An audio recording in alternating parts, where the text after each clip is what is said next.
মহিলা বা আই মাতৃয়ে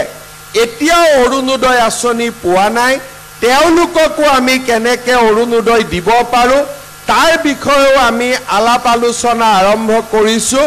আৰু এমাহৰ ভিতৰতে আমি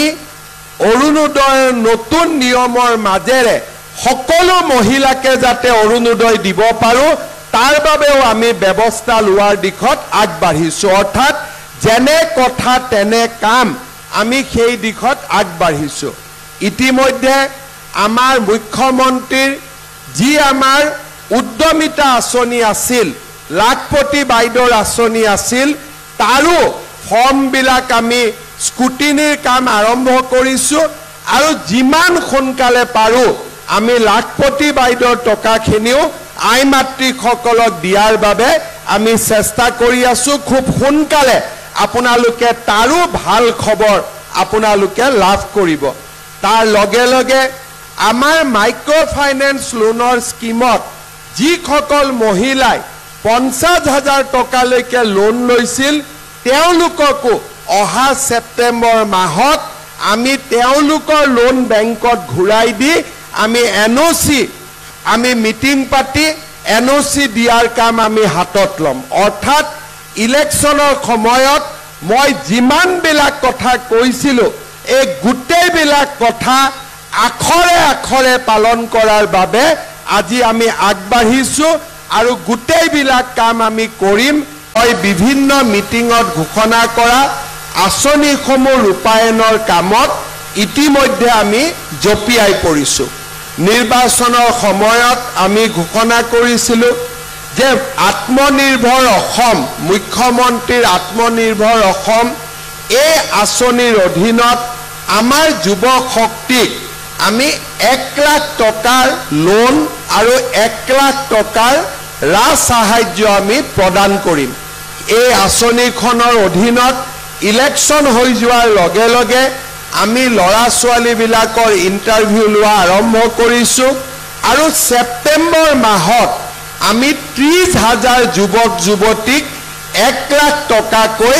ৰাজ সাহায্য প্ৰদানৰ বাবে আমি তীব্ৰ গতিত আগুৱাই গৈছোঁ ইয়াৰ লগে লগে ইলেকশ্যনৰ সময়তে আমি ঘোষণা কৰিছিলোঁ যে মুখ্যমন্ত্ৰীৰ নিযুত মইনা বুলি আমি নতুন আঁচনি এখন হাতত ল'ম সেই আঁচনিখনৰ অধীনত আমাৰ যিমান ছোৱালী এইবাৰ কলেজত এডমিশ্যন ল'ব তেওঁলোকক আমি 10,000 12,500 আৰু 25,000 টকা বছৰি আমি তেওঁলোকক বৃত্তি হিচাপে আগবঢ়াম এতিয়া ইলেকশ্যনৰ পিছত কেবিনেটত আমি সিদ্ধান্ত ল'লোঁ যে একেলগে আমি ল'ৰা ছোৱালীক 10,000 বা 25,000 টকা নিদিওঁ কাৰণ তেতিয়া কোনোবাই হয়তো মোবাইল কিনি দিব কোনোবাই কিবা কৰিব সেইকাৰণে এতিয়া আমি সিদ্ধান্ত ল'লোঁ যে আমি মাহে মাহে হায়াৰ ছেকেণ্ডাৰী পঢ়া ছোৱালী যোনে এইবাৰ এডমিশ্যন ল'ব প্ৰত্যেক মাহত আমি তেওঁলোকৰ বেংক একাউণ্টত 1,000 টকাকৈ আমি সোমাই দিম আৰু যিবিলাক ছোৱালীয়ে গ্ৰেজুৱেশ্যনত পঢ়িব বা ডিগ্ৰীত নাম লগাব তেওঁলোকৰ বেংক একাউণ্টত আমি 12,500 টকা আমি সোমাই দিম আৰু যিবিলাকে স্নাতকোত্তৰ বা পোষ্ট গ্ৰেজুৱেট পঢ়িব তেওঁলোকৰ বেংক একাউণ্টত অৰুণোদয়ৰ দৰে প্ৰত্যেক মাহৰ 12 তাৰিখে আমি 2,500 টকা কৰি তেওঁলোকৰ বেংক একাউণ্টত আমি সোমাই দিম অৰ্থাৎ এতিয়া মাক দেউতাকে ছোৱালীৰ পঢ়াৰ বাবে আগত যি নিজৰ পকেটৰ পৰা খৰচ কৰিব লাগিছিল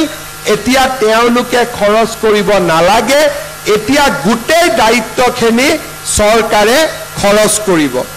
আমি ইলেকশ্যনত ঘোষণা কৰা অনুসৰি যিবিলাক মহিলা বা আই মাতৃয়ে এতিয়াও অৰুণোদয় আঁচনি পোৱা নাই তেওঁলোককো আমি কেনেকৈ অৰুণোদয় দিব পাৰোঁ তাৰ বিষয়েও আমি আলাপ আলোচনা আৰম্ভ কৰিছোঁ আৰু এমাহৰ ভিতৰতে আমি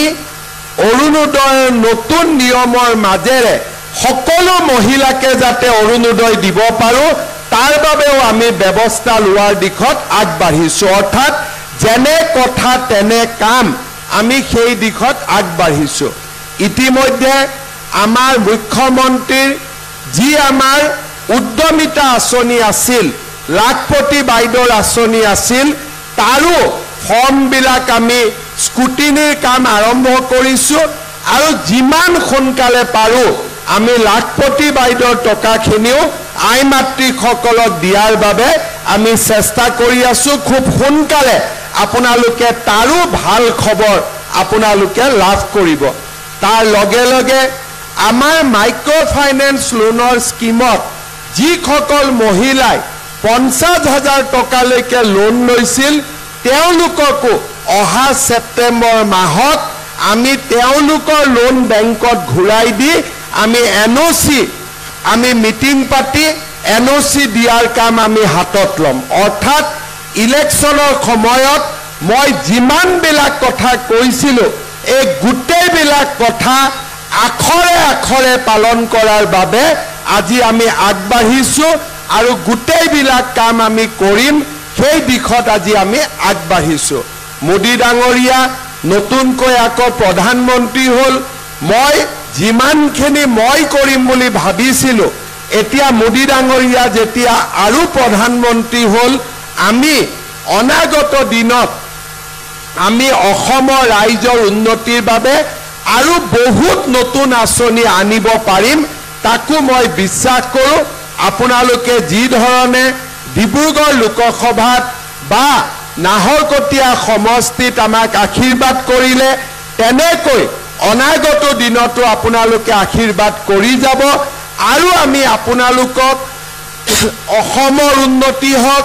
পৰিয়ালৰ উন্নতি হওক ব্যক্তিগত আঁচনি হওক এই গোটেইবিলাকৰ জৰিয়তে